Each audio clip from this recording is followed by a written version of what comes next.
Lorsqu'on parle de la voiture électrique, on a tendance à dire qu'elle est plus écologique que la voiture thermique, tout simplement parce qu'elle n'émet pas de CO2 directement à l'utilisation. Mais il y a une batterie dans la voiture électrique, et qu'en est-il de cette batterie? Est-ce qu'elle est polluante? Est-ce qu'elle est surtout recyclable? Qu'est-ce qu'on fait de ces batteries une fois qu'elles sont en fin de vie? De quelle manière est-ce qu'on les recycle? Est-ce qu'on les recycle à un fort pourcentage? Et quel est le chemin que font les différents matériaux avant d'être réutilisés et d'être éventuellement réutilisés dans une nouvelle batterie de voiture électrique? Pour répondre à cette question, j'ai la chance d'avoir avec moi Benoît Couture de Lithium Recyclage. C'est une entreprise qui est basée à Montréal, au Canada. Et Benoît va nous expliquer comment avec Lithium, ils ambitionnent de pouvoir recycler 95% d'une batterie. Et je vous rappelle qu'on avait fait une vidéo avec Eric de Nouveau Monde Graphite. D'ailleurs, je le remercie de m'avoir mis en contact avec Benoît. Et ils vont travailler ensemble avec Nouveau Monde Graphite puisque le graphite récupéré chez Lithium va être réinjecté dans le réseau de Nouveau Monde Graphite. Donc Benoît va nous expliquer comment ça va se passer, comment on va pouvoir arriver à une économie circulaire des matériaux avec ces nouvelles technologies dans les toutes prochaines années. Et franchement, cette vidéo a été tellement riche et tellement intéressante que je voulais pas la couper, je me sentais pas de couper quoi que ce soit. Donc je vous ai fait deux vidéos séparées. Donc si vous regardez cette vidéo le jour de la parution, demain il y aura la prochaine vidéo. Si vous la regardez plus tard, je vous mets l'affiche ici pour pouvoir accéder à la deuxième partie de la vidéo où là on va parler plutôt de la filière de recyclage, comment elle va se mettre en place, comment Lithium va se développer et comment le marché lui-même devrait évoluer dans les années à venir. Vous allez voir, il y a des chiffres qui sont donnés qui sont vraiment, qui donnent le vertige tellement qu'on va produire et tellement on va avoir besoin de recycler les nouvelles batteries lithium-ion. Donc on va parler de ça et de plein d'autres choses. Donc si cet épisode vous intéresse, si ces thèmes vous intéressent et que ce n'est pas déjà fait, je vous invite à vous abonner à la chaîne, comme ça vous ne manquez aucune des prochaines parutions. On a l'habitude d'essayer de contacter des professionnels de ces domaines des énergies renouvelables et de la voiture électrique afin de nous donner vraiment une vision d'expert dans ce domaine. Donc voilà, si ça vous intéresse, encore une fois, vous pouvez vous abonner à la chaîne. Je vous laisse maintenant avec Benoît. On va discuter donc de lithium recyclage, comment on peut recycler les batteries. Je trouve qu'encore une fois, c'était vraiment hyper passionnant. On se retrouve donc juste après ça. Bonjour Benoît. Bonjour Jérémy. Alors tu es fondateur et président de Lithium. On va parler de Lithium juste après, qui est l'entreprise qui doit recycler les batteries lithium-ion. On entend beaucoup parler de ce problème pour les voitures électriques, que les voitures électriques c'est bien beau, mais au bout d'un moment on prend les batteries et peut-être au bout de 3-4 ans, certains disent on les prend, on les jette dans la nature et que c'est pas recyclable ou même très polluant. Qu'est-ce qu'il en est aujourd'hui avec la technologie actuelle? OK. Alors, premièrement, 3 ou 4 ans, on pourrait peut-être dire ça pour des batteries de cellulaire, mais pour les véhicules électriques, la durée de vie des batteries est de beaucoup supérieure à 3 à 4 ans. Les batteries aujourd'hui, on peut s'attendre à une durée de vie de plus de 8 ans. D'ailleurs, la plupart des manufacturiers les garantissent pour plus de 8 ans, pour 8 ans. Mais on peut s'attendre assez facilement à une durée de vie de 10 à 15 ans pour les batteries. Alors, on n'est pas en train ici d'avoir quelque chose qu'on va consommer et jeter rapidement. C'est vraiment quelque chose de durable pour l'utilisation. Et puis, actuellement, les batteries des véhicules électriques, ils ne partent pas dans la nature parce que c'est des grosses batteries. Alors, ce n'est pas aussi facile à laisser traîner dans le coin du garage ou dans un tiroir de sa commode. Une batterie d'un véhicule électrique va être recyclée. Bon, les technologies de recyclage qui sont utilisées actuellement sont basées sur principalement la pyrométallurgie. La pyrométallurgie, on utilise de hautes températures pour, on pourrait dire, purifier. Et avec ces technologies-là, on va chercher le cobalt et le nickel principalement, qui sont dans la batterie. Malheureusement, on perd plus de 50% des composants de la batterie. Alors, le graphite, le lithium, l'électrolyte sont perdus avec les procédés à haute température. Alors, mais c'est nettement mieux que de ne rien faire. En Europe, vous avez la responsabilité élargie des producteurs, qui est une réglementation qui force les manufacturiers automobiles à avoir une solution de recyclage pour les batteries en fin de vie et de gérer ce qu'ils mettent en marché jusqu'à la fin de la vie de la batterie. Avec cette réglementation-là, vous êtes assuré quand vous achetez un véhicule électrique qu'il va y avoir une solution en fin de vie pour votre batterie. On parle des batteries lithium-ion pour les voitures, mais jusqu'à présent, bon, on n'en recycle pas tant que ça parce qu'il n'y a pas beaucoup de voitures électriques, il faut bien se l'avouer, sur le marché. Et puis, pour l'instant, elles continuent à rouler. Qu'est-ce qu'il en est de toutes ces batteries que l'on a dans nos appareils mobiles, Là, j'ai une batterie pour mon appareil photo. Là, j'ai un petit power bank pour charger l'appareil photo, le téléphone. Ça, quand ça arrive en fin de vie, on les met dans un bac de recyclage, ceux qui le font. Oui. Qu'est-ce qu'il en arrive de ces batteries? Est-ce que c'est recyclé aussi? Oui, actuellement, je vais vous parler de comment ça se passe au Canada et c'est très semblable pour à peu près partout sur Terre.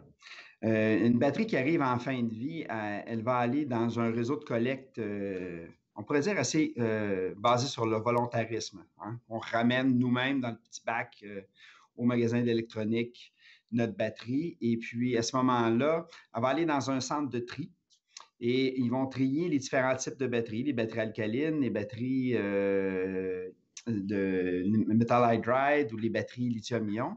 Puis ensuite, elles vont partir vers le réseau de recyclage. La batterie lithium-ion en fin de vie, à partir du moment où elle n'est plus dans son appareil, elle devient un déchet dangereux Hmm. parce qu'elle est énergétique. Elle contient de l'énergie et s'il y a un problème avec la batterie, si on crée un court-circuit parce qu'on la perce, elle a assez d'énergie pour prendre feu. C'est marqué là derrière, il y a plein d'informations. Attention de ne pas risque de prendre feu, ne pas écraser, ne pas broyer. Enfin, c'est vrai qu'on voit tous les pictogrammes derrière. Il faut faire attention apparemment. Il faut faire attention, exactement. Il faut réaliser, hein, si on avait un réservoir d'essence dans les mains, on serait tous conscients que c'est dangereux puis qu'on ne doit pas faire une étincelle. Il faut faire attention à ce qu'on a dans les mains. Puis quand on a une batterie, on l'oublie un peu. Il y a de l'énergie dans une batterie. Oui, ça a Une l'air inerte comme batterie, ça, mais en fait, c'est. oui, c'est- s'il y a assez d'énergie pour amener la voiture plus loin, mais là-dedans, là, il y a de l'énergie. Alors, si on vient percer cette batterie-là, on va créer un court-circuit, il va y avoir une augmentation de température et elle va prendre feu. Puis à ce moment-là, elle va dégager des gaz extrêmement dangereux, des gaz nocifs, dont entre autres le gaz HF. Alors, c'est pas des gaz qu'on veut avoir dans notre environnement. Alors, donc, cette batterie-là, en fin de vie, est un déchet dangereux. Elle devra être emballée séparément et envoyée à un centre de recyclage. Au centre de recyclage, dépendant de où on va, elle va soit être directement brûlée ou soit on va extraire ce qu'on appelle la black mass. Alors, on peut broyer les batteries pour séparer le métal, le plastique, de ce qu'il y a à l'intérieur, qui sont les composants d'intérêt pour faire fonctionner une batterie. L'ensemble de ces composants-là, ça ressemble à une boue noire. Et puis, on appelle ça la black mass. Et puis, cette pâte noire-là, elle va prendre le chemin, après ça, la plupart du temps, un four de conversion de nickel. On va brûler avec le concentré de nickel qui provient des mines. On va l'ajouter au concentré de nickel et le brûler dans un four de conversion de nickel. En faisant ça, c'est là où on perd plus de 50 parce que le graphite brûle, l'électrolyte brûle et le lithium va partir dans les scories et dans la cheminée. D'accord. Il va rester au fond du four, dans la matte qu'on appelle, qui est la couche au fond du four de conversion. Dans la matte, il va rester le cobalt et le nickel. La matte va partir, elle va aller dans une affinerie de nickel où on va aller séparer le cobalt et le nickel. Puis on va l'amener à un degré de pureté suffisant pour être un élément d'alliage pour l'acier. Alors, c'est à peu près le chemin que va suivre une batterie lithium-ion en fin de vie aujourd'hui. Alors oui, il y a un chemin de recyclage. Il y a moyen de recycler les batteries. On a la capacité de le faire aujourd'hui. Malheureusement, les technologies actuelles ne nous permettent pas d'extraire et de valoriser la majorité des éléments d'intérêt et des éléments stratégiques, des composants stratégiques de la batterie. C'est ce qui justifie donc de se mettre au travail pour faire mieux. Alors, on fait quelque chose, mais il y a place à amélioration. Quand tu as juste 50 de ton examen, tu dis on travaille. Alors, il faut améliorer la note. En général, le compost est fait localement. Est-ce que c'est pareil pour le recyclage du lithium et des batteries? Ah non, absolument pas. Malheureusement, la batterie voyage beaucoup. Si je prends l'exemple d'une batterie comme ça, hein, ça c'est une batterie de Tesla, qui arrive en fin de vie à Montréal, mais elle va embarquer sur un transport de matériaux dangereux, puis elle va traverser le Canada au complet, d'est en ouest. Et puis, chez Retrieve Tech en Colombie-Britannique, ils vont démanteler le battery pack, manuellement, sortir les cellules, puis les broyer. Ils vont séparer la black mass du métal du plastique.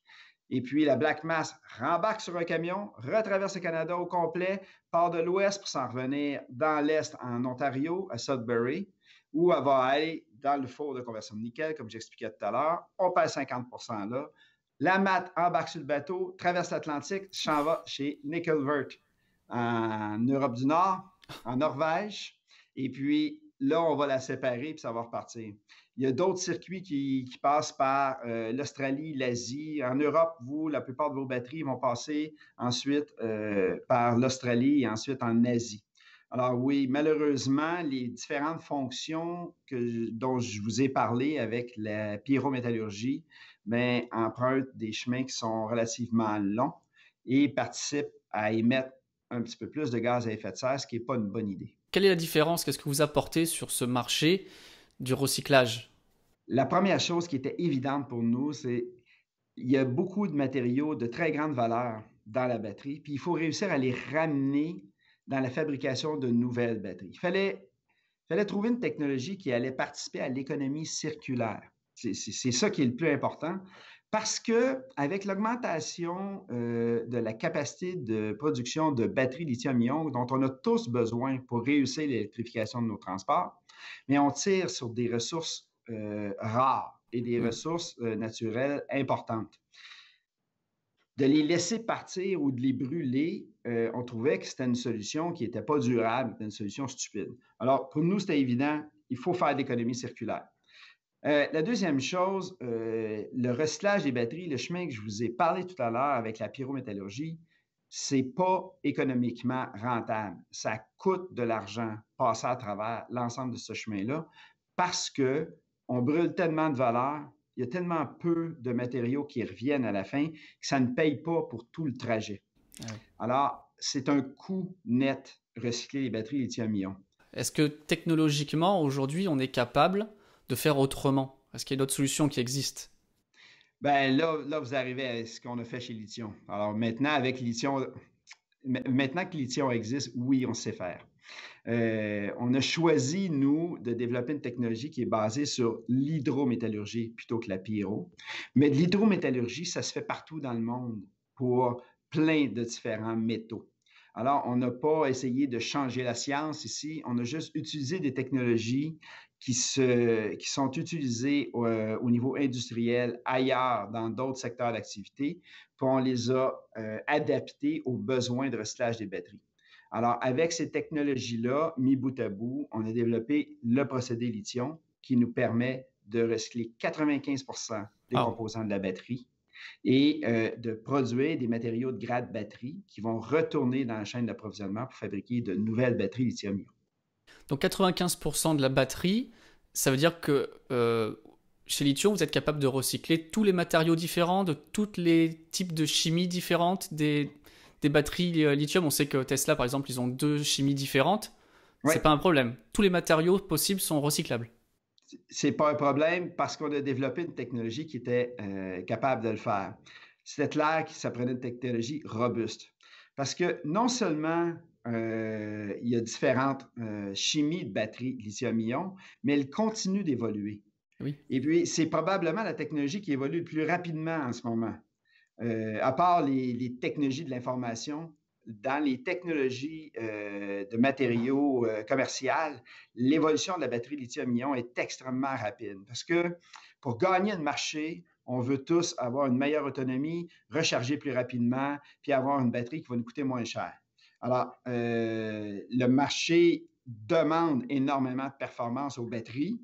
Il y a énormément d'efforts qui est fait pour développer de nouvelles batteries. Alors, si on développe une technologie de recyclage qui fait qu'on doit séparer par type et par recette pour être capable de refaire une nouvelle batterie, mais ce n'est pas applicable. Ça ne sert pas les besoins de la société. Et l'autre chose, je vous disais, les batteries, ils ne voyagent pas bien. Les batteries en fin de vie, ça coûte cher à déplacer parce que c'est un déchet dangereux.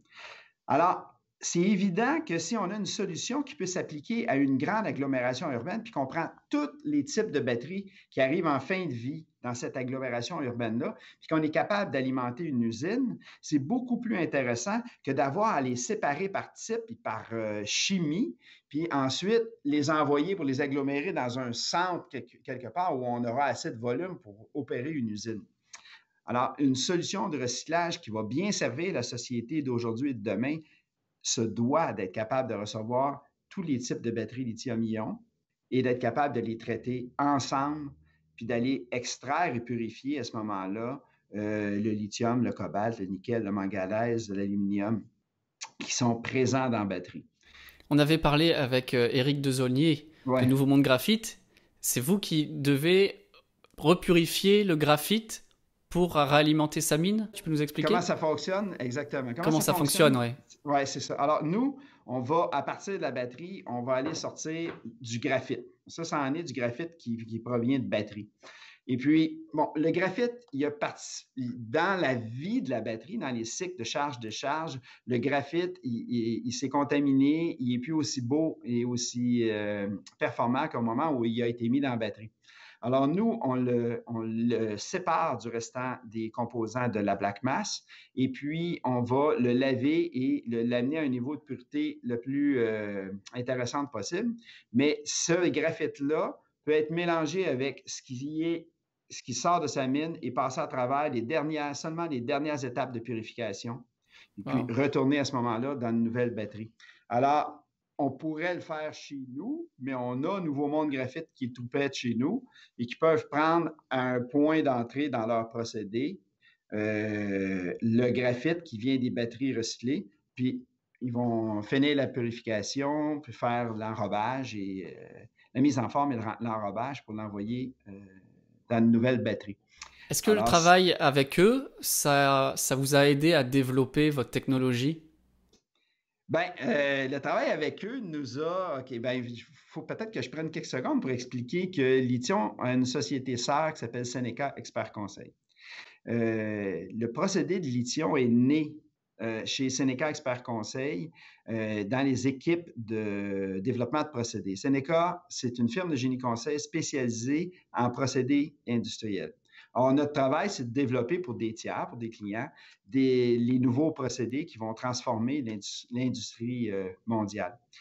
Nouveau Monde Graphite est un de nos clients chez Seneca et on a développé avec eux le procédé de purification du graphite. Et puis, on a aussi travaillé sur le procédé de Nemaska Lithium pour faire de l'hydroxyde de lithium avec l'électrochimie. On a travaillé avec d'autres clients dans le graphène. Alors, on était déjà impliqué dans plusieurs procédés d'extraction métallurgique et de purification pour fabriquer des produits de grade batterie. Donc, on était assez conscient des enjeux de l'industrie. C'est ce qui nous a amené à nous intéresser au recyclage parce qu'à ce moment-là, là, quand on a décidé de se mettre à travailler là-dessus, on s'attendait à ce que nos clients viennent nous voir et dire « Hey, la gang de Seneca, mettez-vous au boulot pour nous, là, ça nous prend un procédé de recyclage. » Puis on attendait, puis il n'y avait personne qui venait. On a dit « Bon, on n'attend plus, on se met au boulot. » Okay. Alors oui, de travailler avec l'équipe d'Éric, ça a été quelque chose qui va nous rapprocher de l'industrie, de la fabrication des produits qui vont finir dans une batterie lithium-ion. Même chose qu'avec Nemaska, ça nous a rapprochés de cette industrie-là, mais aussi de comprendre le procédé de Nouveau Monde Graphite. Ben, ça nous aide à savoir jusqu'où on doit amener notre graphite pour qu'il puisse réintroduire la chaîne d'approvisionnement. Et puis, notre but, c'est de s'assurer qu'on va minimiser la pression sur l'extraction des ressources. Extraire une ressource, c'est toujours quelque chose qui se fait avec un impact environnemental. Puis Éric, avec Nouveau Monde Graphite, ils en sont extrêmement conscients. Puis ils ont fait la mine la plus verte possible, mais ça reste une opération qui a un impact sur l'environnement. Alors, quand on a réussi à extraire une ressource puis qu'on l'a entre les mains, il faut avoir beaucoup de respect pour cette ressource-là pour minimiser l'impact sur l'environnement. Le respect, mais ce n'est pas la brûler à la fin. Finalement, c'est s'assurer qu'on va la ramener puis on va lui donner une seconde, une troisième, une quatrième vie. Et là, ce graphite que tu as dans les mains, il pourrait être réutilisé de nombreuses fois, du coup? Oui. Ah oui, à l'infini. À l'infini. On le prend, on le nettoie et on le retourne se faire mettre en forme et se faire préparer pour être beau pour aller dans une batterie. Et c'est valable pour tous les matériaux ou il y a des matériaux qui vont avoir tendance à vieillir quand même avec le temps? Non, on les ramène. Le procédé qu'on a développé chez Lithium, ça nous permet d'extraire le métal, de le purifier, puis de l'amener exactement comme un matériau vierge. Alors, le lithium qu'on va extraire de la batterie, puis qu'on va purifier, mais il a exactement les mêmes caractéristiques que le lithium qu'on extrait de la roche puis qu'on purifie. On a pris une approche où on exploite la mine urbaine. Alors, Ah plutôt oui. que d'exploiter une mine dans une région, creuser le sol, sortir, puis aller extraire le cobalt, le purifier, puis l'amener au grade batterie, bien, on le prend dans la batterie. Alors, pour nous, le minerai de la mine urbaine, ce sont les batteries en fin de vie. Et puis, on va prendre exactement le même genre de procédé pour les extraire et les purifier. Alors, s'il revient une deuxième fois, une troisième fois, bien, on va l'extraire, on va le purifier, puis on va se retrouver avec un produit pur. Alors, il n'y a pas de dégradation de la composante. Il faut quand même que je pose la question. Il y a marqué sur le site 95% recyclable. On vient de Oui, dire que l'industrie, c'est d'entre 40 et 50. Pour que les gens comprennent bien, les 5% manquants, c'est quoi? OK. Une batterie qui est en fin de vie. Puis on pourra prendre quelques secondes ensuite pour parler qu'est-ce que c'est la fin de vie d'une Oui, batterie. oui, bien sûr. Ouais. Qu'est-ce qui fait qu'une batterie y arrive? Une batterie qui est en fin de vie, elle a, durant les cycles de charge-décharge, généré des composés organiques à l'intérieur. Ces composés organiques-là ne sont pas recyclables ou on ne sait pas les recycler. Alors, il y a un pourcentage, on pourrait appeler ça l'encrassement de la batterie, qui vient de ces composés organiques-là. On ne les recycle pas. Et puis, il y a un sel de lithium qui s'appelle, dans la plupart des batteries, c'est le LiPF6. Alors, c'est un sel qui est en très petite quantité dans la batterie, mais qui est dans l'électrolyte. Et puis, ce sel-là est très instable et très difficile à aller recycler. Alors, on a un programme de recherche chez Lithium pour trouver comment faire pour le recycler. Mais comme on n'a pas encore des résultats probants, on ne peut pas annoncer qu'on recycle le sel. Alors, pour le moment, ça reste un projet de recherche. Mais déjà, à 95 on fait nettement mieux que ce qui existe actuellement. Alors, ce ne serait pas justifié de dire non, non, non, non, non, on ne fait rien tant qu'on n'a pas atteint le 100. Le 100 je ne pense pas qu'il va être atteint. Les composés organiques ne présentent vraiment pas d'intérêt.